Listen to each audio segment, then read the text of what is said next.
하나님의 말씀은 요한복음 6장 말씀입니다.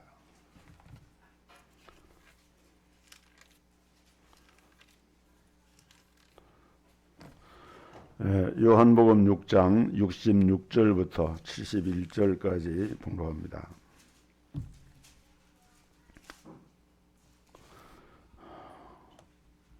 요한복음 6장 66절입니다. 이러므로 제자 중에 많이 물러가고 다시 그와 함께 다니지 아니하더라. 예수께서 12 제자에게 이르시되 너희도 가려느냐? 시몬 베드로가 대답하되 주여 영생의 말씀이 계심에 우리가 네게로 가오리이까? 우리가 주는 하나님의 거룩하신 자신 줄 믿고 알았삼나이다. 예수께서 대답하시되 내가 너희 12를 택하지 아니하였느냐? 그러나 너희 중에 한 사람은 마귀니라 하시니 이 말씀은 가룟 시몬의 아들 유다를 가리키십니다. 저는 12 중에 하나로 예수를 팔 자르라. 아멘.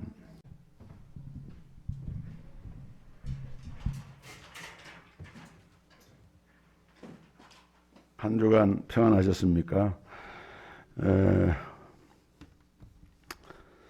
오늘날은 모든 것이 돈의 가치로 계산되는 그런 시대가 됐습니다. 뭐 미술이나 무슨 음악 같은 이런 예술도 그렇고 시간도 그렇고 돈으로 이렇게 환산을 합니다. 그러나 이렇게 모든 것을 돈으로 바꾸어서 환산하는 시대지만은 사람을 돈으로 이렇게 값을 매기는 것은 뭔가 모르게 불편하고 아름답지 못한 일이죠. 그러나 실제로 성경에 보면은 사람을 돈으로 사거나 팔거나 인생 매매를 하거나 그런 사례가 나옵니다. 대표적인 사람이 구약의 족장인 요셉이죠. 요셉이 소년 시절에 이스마엘 사람들에게 그 형들이 은 20세겔을 받고 팔았어요. 그때 성인의 몸값은 30세겔인데 아마 요셉은 아직 어린 소년이기 때문에 20세겔로 이렇게 값을 매긴 것 같아요. 불행한 일이죠. 예수님의 제자인 가룟 유다는 예수님을 은 30냥을 받고 팔았습니다. 자기 마음에 안 들었겠죠.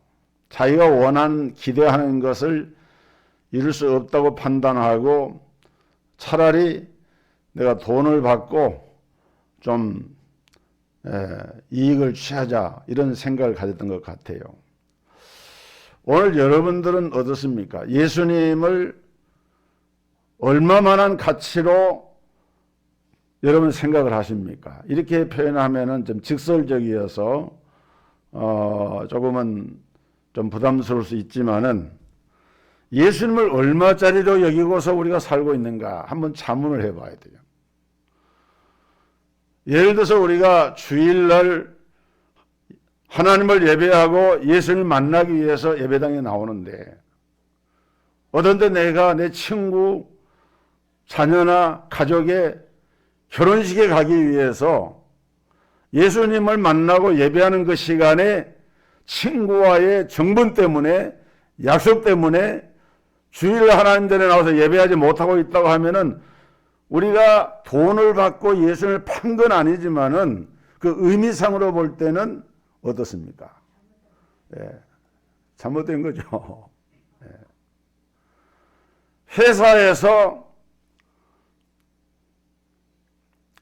회사에서 꼭 교회 가는 그 주일날 무슨 특권이다, 무슨 특별한 일이 있다 이렇게 해서 부른단 말이에요. 그럴 때 고민을 합니다. 잘릴까 봐 두려워서 주일에도 아무 소리 못하고 회사로 달려가는 그런 상황이 되었다고 하면은 우리가 한번 생각해 봐. 우리가 예수님을 얼마짜리로 생각을 하면서 우리가 살고 있는가 생각해 봐야 됩니다. 입으로는 우리가 주님이라고 불러요. 입으로는 우리가 주님을 하나님으로 부르면서도 실제로 우리의 삶 속에서 그 주님을 정말 주인으로, 정말 하나님으로 그렇게 고귀하게 가치 있게 대하고 있는가 생각할 필요가 있다는 것이죠. 오늘 이 봉독한 요한복음 6장 전체를 보면은 그 초반에 오병이어의 사건이 나오고 예수님을 왕을 삼으려고 하니까 예수님이 그 자리를 피하십니다. 그런데 제자들은, 그 따르던 무리들은 그때 예수님이 새로운 생명의 말씀, 영생에 대한 말씀, 천국에 대한 말씀을 하실 때에 그 말씀을 듣고 자기들이 기대하는 예수님 모습이 아니었던 거예요. 그래서 그들 중에 상당 부분의 제자들이 주님께로부터 돌아서서 더 이상 주님을 따르지를 아니했다. 주님을 떠나가 버리고 말았다. 다 그런 건 아닙니다. 그래서 일부의 제자들은 거기 남았어요. 그러니까 여기 보면은 떠나간 사람들이 있고 남은 사람들이 있었어요. 어떤 사람들은 떠나갔고 어떤 사람들은 남았는가? 오병이어의 사건은 너무도 성경에 유명한 사건이죠. 그런데 그 사건 후에 사람들은 예수님을 임금을 삼으려고 그랬어요. 왜냐하면 생각해 보세요. 이건 놀라운 일 아닙니까? 보리떡 5개로 물고기 2마리로 5,000명을 먹이신 거예요. 우리 인간의 가장 근본 문제는 의식주의 문제 아니겠습니까? 이 의식주의 문제를 해결할 수 있는 길을 예수님이 보여주신 거예요.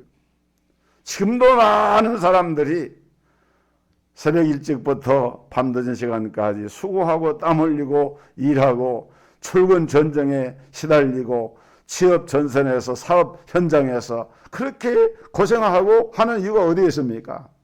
처자식을 먹여 살리고 가정을 이끌어 나가기 위해서 힘들고 오랜 일을 하는데 예수님이 임금만 되어버리면은 그런 모든 근심 걱정, 인간의 가장 기본적인 이런 삶에 필요한 것들을 다 해결할 수가 있으니까 그래서 예수님은 임금을 삼으려고 한 거예요.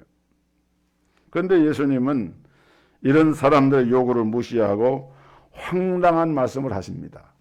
요한복음 6장 48절 이하의 말씀 보면 내가 곧 생명의 떡이니라.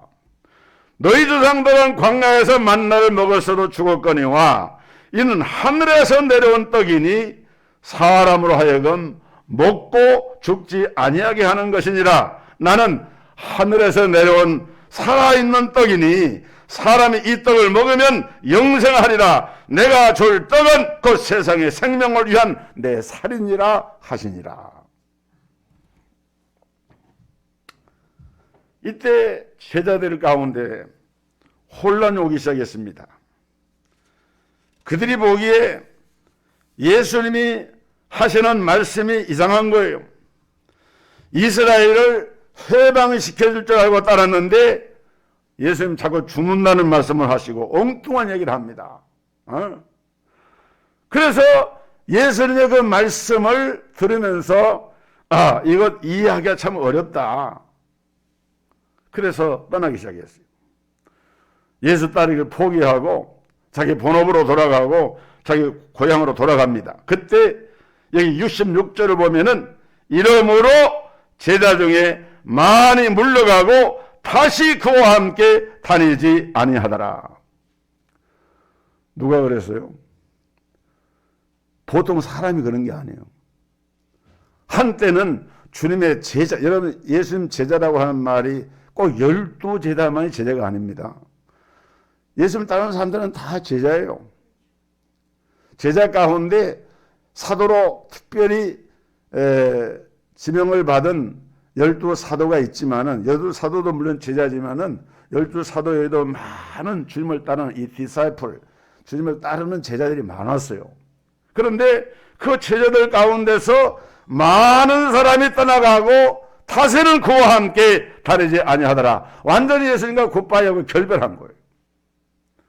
그들은 예수님의 관계를 끊은 것입니다. 참으로 안타깝고 아쉬운 부분인데 이들도 분명히 주님의 제자였어요.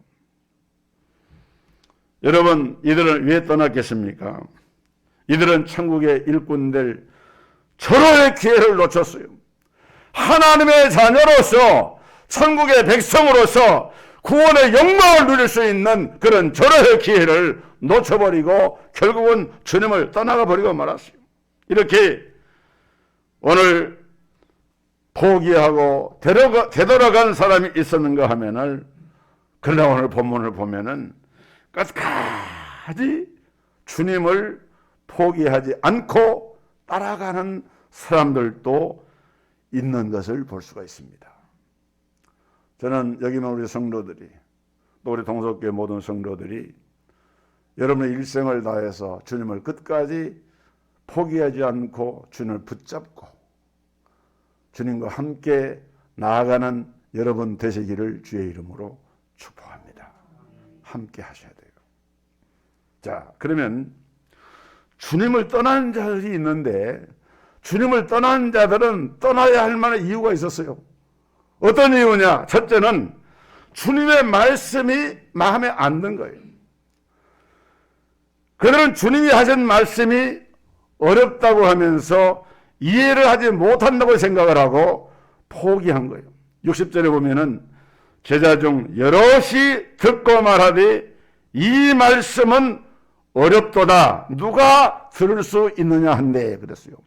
이 말씀은 어렵도다. 이 어렵다고 하는 말은 그 헬라 원문의 뜻이 의미가 뭐냐면은 받아들이기가 어렵다. 주님은 굉장히 중요한 취지로 말씀하지만은 이 말씀은 내가 받아들이기 어려운데 또 그 속뜻은 좀 불쾌하고 싫다는 거예요. 한마디로 자기 마음에 안 든다는 거예요. 주님의 말씀이 이 제자들이 볼 때에는 받아들이기 어렵고 불쾌하고 싫고 내 마음에 맞지 않는다. 그래서 그 말씀을 듣고 주님을 떠나간 거예요. 여러분, 우리 주님의 말씀은 영적인 것이고 영원한 것입니다. 주님의 말씀은 오늘 우리에게 참된 생명과 구원을 주시는 영적인 말씀으로서 당장 지금 이 제자들이 기대했던 현실적인 문제, 당장 배고픈 문제, 앞서서 오병이어를 통해서 이적을 행하셨지만은 그러한 문제들을 이제 예수님이 다시 한번 언급을 하면서 야, 너희들 나를 따라 나와 함께 하면은 앞으로 먹고 사는 문제 걱정 없다. 이렇게 한마디 했으면은 제자들이 얼씨구나 좋다 하고 절대 안 떠나갑니다. 근데 주님이 하신 말씀이 그런 말씀이 아니에요. 야, 내가 너희를 위해서 내 살은 너희의 양식이다. 내가 너희를 위해서 십자가에 죽을 것이다. 이런 말씀을 하니까 지금 제자들이 볼 때에 자기들하고 번지수가 다른 얘기를 하는 거예요. 자기 계산과 자기 목적이 있는데 자기의 욕구를 충족시켜줄 도구로 예수님을 바라보고 있었는데, 근데 예수님이 하는 말씀 보니까 예수님의 그 가치관과 예수님의 그 말씀이 자기들이 목표하고 있는 방향과 너무 거리가 먼 것입니다. 이거 이대로 계속 가다가는 괜히 시간만 낭비하고 이거 뭐 끄트머리에 가서 이렇게 되면은 이거 호황 뜬 얘기 아니냐. 여러분, 오병이어로 5,000명을 먹이시고 바다 위로 걸어오시고 귀신을 명하여 쫓아내시고 중풍병자를 일으키시고 자기들을 로마의 압제에서 해방시켜주고 자신들의 경제적인 이런 식량 문제를 한 방에 해결할 수 있다고 이렇게 생각을 했는데, 그런데 정작 예수님의 말씀을 가만히 들어보니까 번지수가 다른 얘기를 하는 겁니다. 가룟 유다도 똑같아. 가룟 유다도 예수님을 통해서 자기 어떤 목적을 성취하려고 그렇게 따르고 있었는데 이 시간이 갈수록 점점 예수님 방향이 다른 방향으로 가는 거예요. 오늘 여러분은 예수님께 대해서 어떤 기대를 하고 신앙생활하고 계십니까? 어떤 선교사님이 이런 간증을 했어요. 선교사님 부부가 선교지로 가기 전에 자녀 문제로 기도하면서 고민을 많이 하고 있는데 때마침 텔레비전에서 어떤 유명한 세계적인 성악가의 일대기를 보여주는 프로그램을 보게 되었는데 그 프로그램을 보면서 선교사님이 어린 딸에게 물어봤습니다. 우리 예은이는 무엇을 시켜줄까? 좀 큰 꿈을 가지고 얘기할 기대를 하면서 우리 예은이는 무엇을 좀 시켜줄까? 이렇게 하니까 그 딸이 하는 말이 나는 짜장면을 시켜주세요. 난 짜장면이 먹고 싶어요. 무슨 얘기인가 하면은 엄마 아빠가 그 부모님 선교사가 딸에게 묻는 그 의도하고 그 딸이 대답하는 그 대답의 말이 너무 이렇게 번지수가 다르더라는 거예요. 여러분 그런 것처럼 오늘 우리도 똑같습니다. 육적인 차원의 신앙이 있는가 하면은 영적 차원의 신앙이 있는데 육적인 차원에서 신앙을 생각하는 사람들은 영적 차원의 이야기가 전혀 공감이 되지가 않습니다. 마음에 와 닿지가 않은 거. 공허한 소리가 들린 거예요. 여러분 제가 설교할 때도 우리 성도들이 설교의 말씀을 들으면서 아마 그런 생각할 수 있습니다. 걸림이 될 때가 있어요. 예를 들어서 십자가, 부활, 승천, 재림, 천국, 지옥, 심판 이런 걸 주제로 설교를 하면은 그렇게 반응이 이렇게 싹 이렇게 받아들이는 반응이 싹 그렇게 좋아 보이지가 않는 경우가 많아요. 교리적인 것. 그러나 우리 기독교 신앙의 본질적인 거, 영적인 거. 반면에 뭐 자녀 교육이라든지 또는 축복이라든지 또는 어떤 처세에 관한 것이라든지 건강이라든지 이런 실제적으로 우리가 세상에 살면서 우리 삶의 어떤 필요하고 이런 부분을 거론하면서 성경적으로 그것을 얘기할 때에 그런 부분은 더 관심이 더 깊어져요. 그건 우리 동석교회 교인만 그런 게 아니고 일반적으로 교인들의 그 말씀을 받아들이는 그런 것이 그런 경향이 있습니다. 여러분 분명한 것은 육적 차원의 신앙은 본문 63절에 살리는 것은 영이니 육은 무익하니라 그랬어요. 살리는 것은 영입니다. 육이라고 하는 것은 부패하고 썩어지고 제한적인 것일 수밖에 없는데 정말 우리에게 있는 진정한 생명의 본 가치는 어디 있느냐? 영적인 데 있는 거예요. 영적인 데. 생명을 주시는 분은 성령이시고 그러므로 이 사람의 외적인 힘이라고 하는 것은 생명과 구원을 얻는데 사실은 아무 소용이 없어요. 이 요한복음 6장 23절을 쉬운 성경은 번역할 때 뭐라고 번역했느냐? 생명을 주시는 분은 성령이시다. 그러므로 사람의 힘은 전혀 쓸모가 없다. 이렇게 표현을 하고 있어요.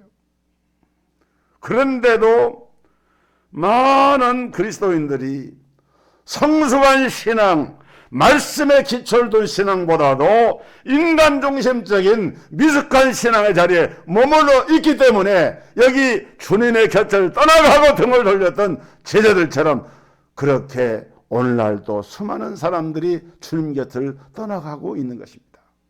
안타까운 일이죠.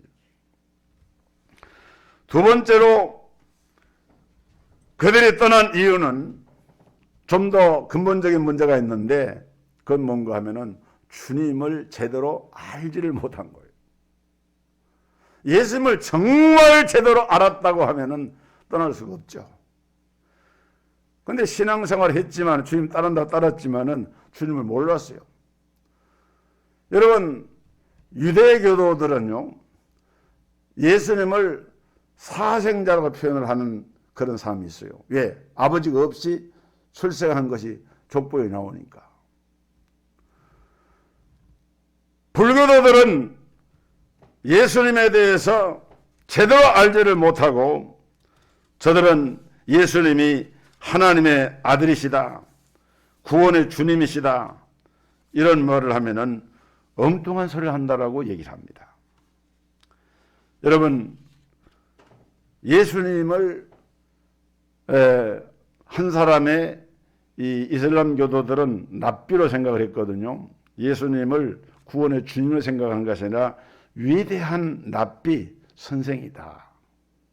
근데 오늘날도 우리 성도들 가운데서도 예수님을 훌륭한 선생님으로 생각을 하면서 그것을 윤리적이고 도덕적인 어떤 교훈을 얻는 것에 예수님을 믿고 따르는 그 본질이 거기 있는 것처럼 알고 있는 사람도 있다는 거예요.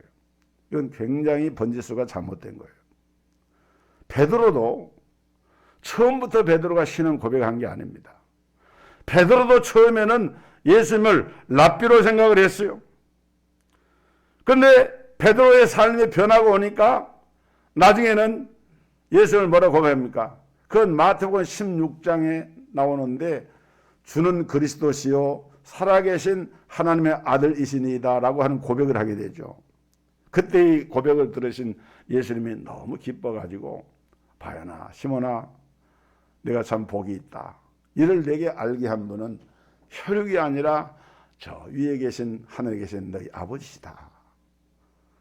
내가 이 반석 위에 내 교회를 세우리니 음부의 권세가 이기지 못하리라. 얼마나 주님이 기뻐하시면서 내가 천국 열쇠를 내게 주겠다. 이 믿음의 반석 위에 주님이 세우신 교회를 사단 권세가 흔들지 못하는 그러한 믿음의 반석 위에 세워진 교회를 약속을 하시면서 말씀하셨는데, 근데 우리 인간이 얼마나 약한가 보세요. 이에 비로소 예수님이 인자가 대제사장과 서기관들에게 고난을 받고 십자가에 죽은 후에 사흘 후에 다시 살아나리라.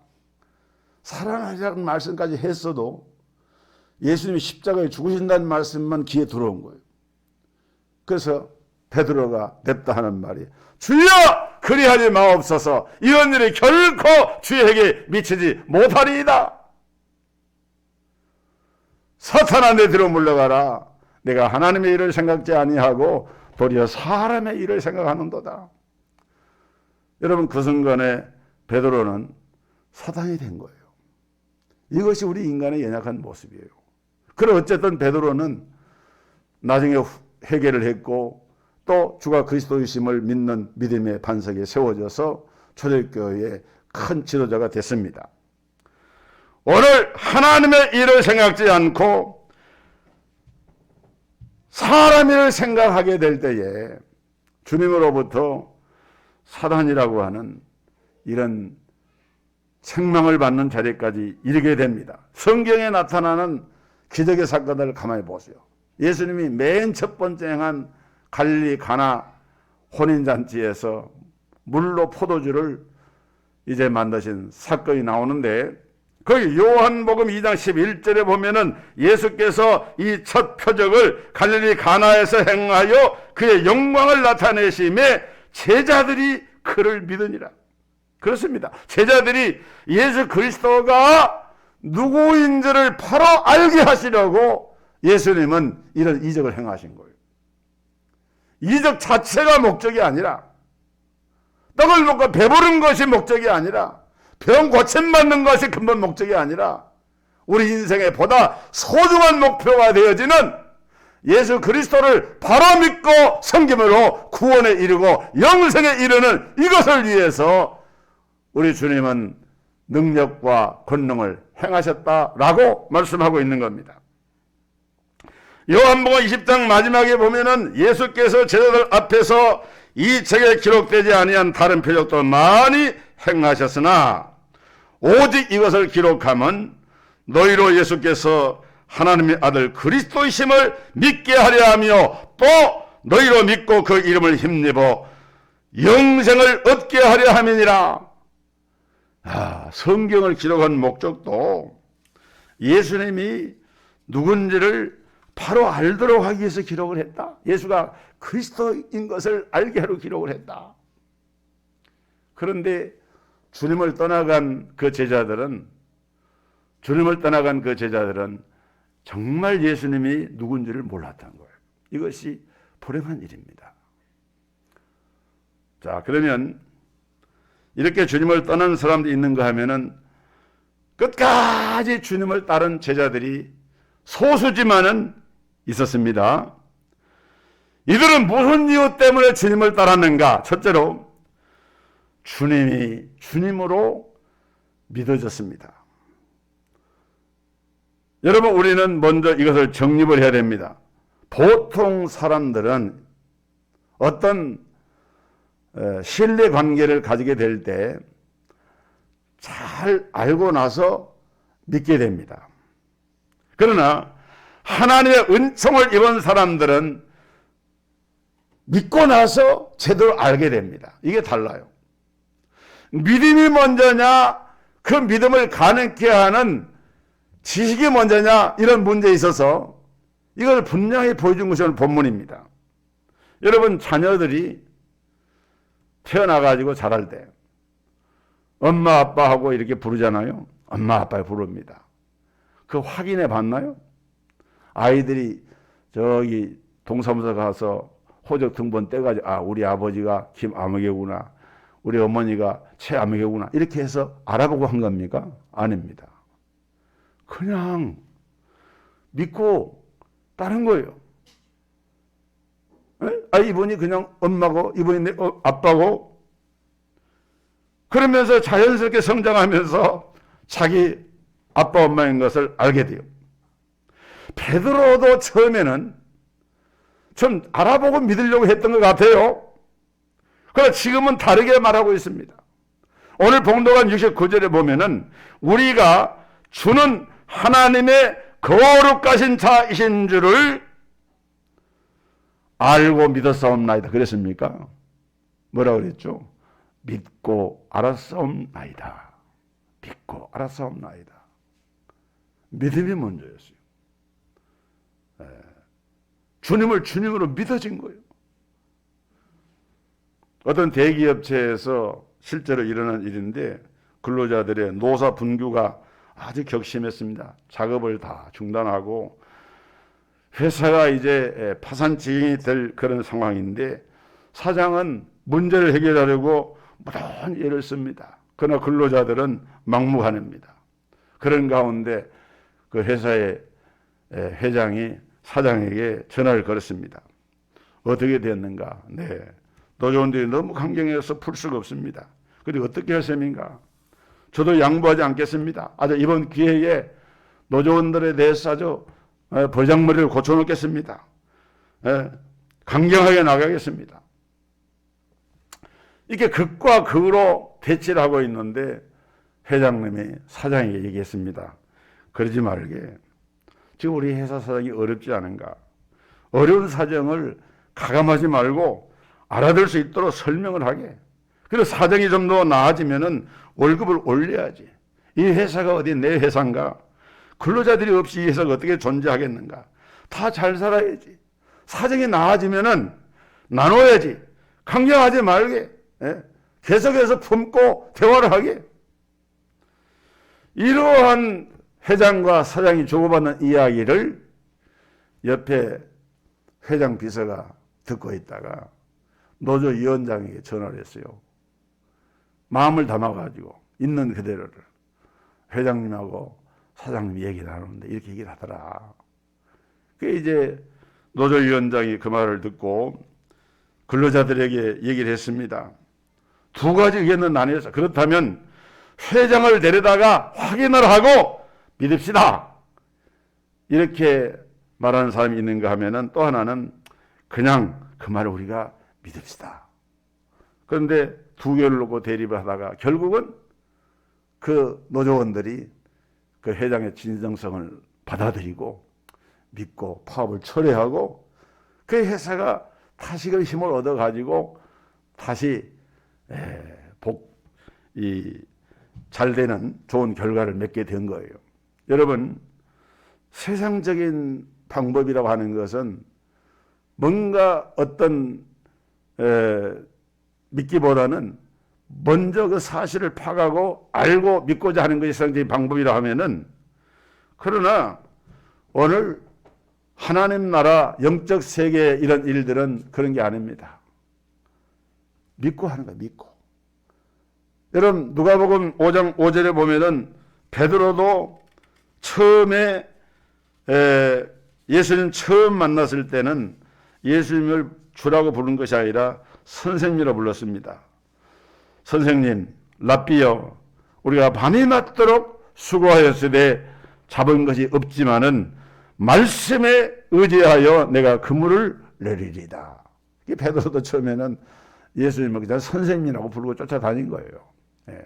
그랬다가 이제 나중에는 이분이야말로 나의 주인이구나.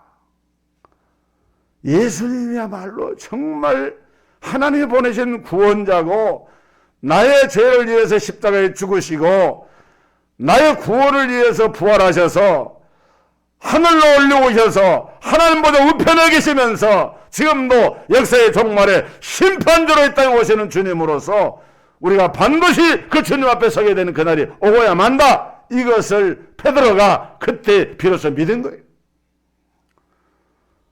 사랑하는 성도 여러분, 예수님이 우리의 주인이십니다. 오늘 저와 여러분은 그분으로부터 은혜를 입은 종이고 자녀들입니다. 우리는 이것을 분명히 알아야 돼요. 예수님이 정말 누구인가를 알아야 된다. 두 번째로 그분의 말씀이 믿어졌어요. 이게 중요합니다. 예수님께서 이렇게 물었습니다. 제자들에게.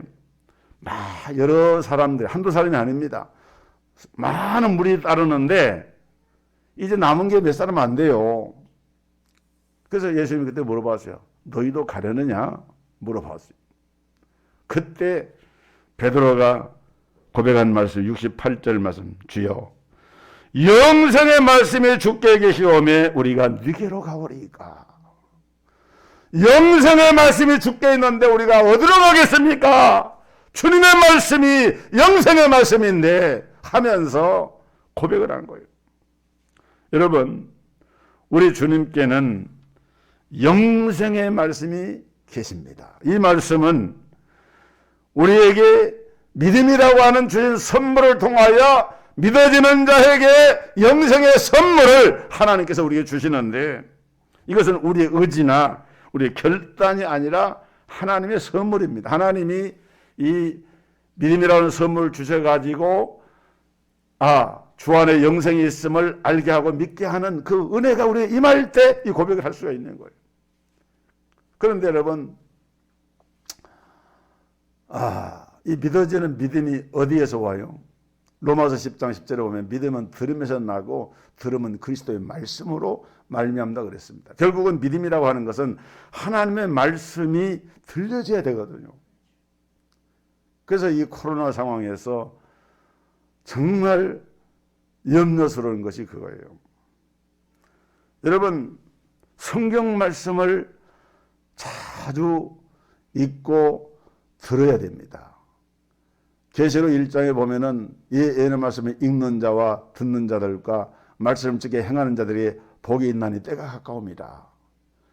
우리가 말씀을 개인적으로 묵상하고 큐티하고 하는 것도 물론 필요하지만은 우선은 우리가 하나님 말씀을 들어야 돼요. 설교 말씀을 들어야 돼요. 예배에 참여해서 하나님께 예배하면서 말씀을 들어야 그 들음에서 믿음이 생겨나는 거예요.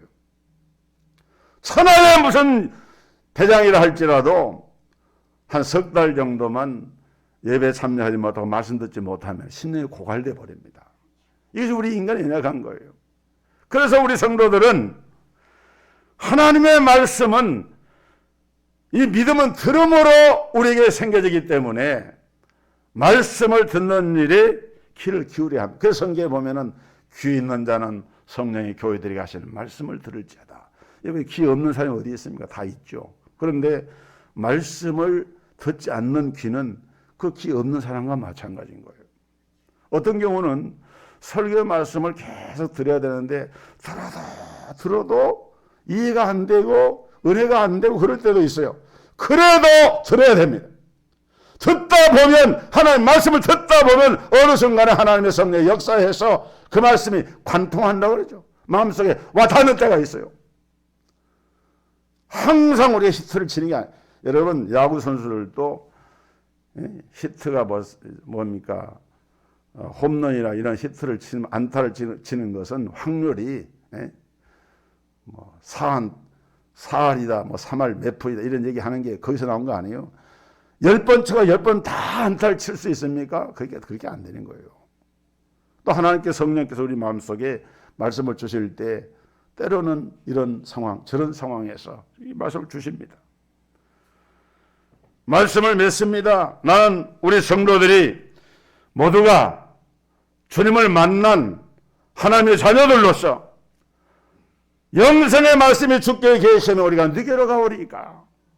주님, 아무리 내가 삶이 힘들고 궁핍하고 어려워도 내 삶의 현실이 부닥친 것들이 견뎌내기 힘들어도 나는 주님을 끝까지 믿고 따르면서 주님을 따라가겠습니다. 우리 고백이 우리 동석교회 모든 성도들의 고백이 되기를 주의 이름으로 축복합니다.